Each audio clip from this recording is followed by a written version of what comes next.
بسم اللہ الرحمن الرحیم۔ السلام علیکم ورحمۃ اللہ وبرکاتہ۔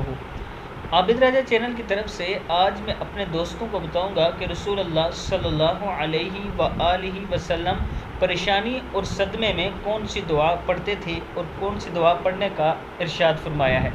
اس سے پہلے میں اپنے تمام دوستوں سے گزارش کروں گا کہ اس ویڈیو کو آپ نے آگے ضرور شیئر کرنا ہے۔ تو شروع کرتے ہیں۔ بسم اللہ الرحمن الرحیم۔ حضرت انس رضی اللہ تعالی عنہ فرماتے ہیں کہ رسول اللہ صلی اللہ علیہ وآلہ وسلم پریشانی کے وقت یہ دعا پڑھتے تھے، پریشانی اور صدمے کے وقت یہ دعا پڑھتے تھے۔ یا حی یا قیوم برحمتک استغیث، یا حی یا قیوم برحمتک استغیث، اے زندہ قیوم میں تیری رحمت کے ساتھ مدد کا طلبگار ہوں۔ ترمذی کی حدیث ہے، یہ حوالہ نیچے موجود ہے۔